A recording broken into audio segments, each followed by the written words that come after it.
good morning mga katropits! Welcome back! It's Friday! Ngayon may kinuha akong license.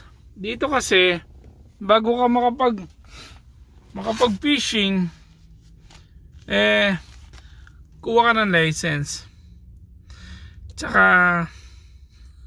bakit pa ako nakamas, no? Nasa sakyan naman ako. Kasi inimpose yung yung dati 1,000. Ngayon 2,000 na. Yung pag nahuli ka na hindi nakamas, yun ini-implement na. So $2,000. That's a lot of money. So ang ginawa ko ngayon, pumunta ako dito sa Prison Bros. Okay? So I got my license.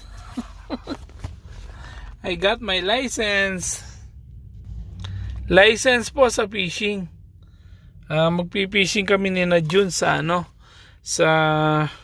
sana hoping sa Monday po. Kaya medyo excited na. Yan mga katropa pits, yan. 29.40, tapos yung yung win card is 11, nasa bali 32 yung binayad ko yata. 29 plus 11 40, no? Yun, 40 yung binayad ko. So kasi dito hindi ka pwedeng basta-basta na lang mag-fishing.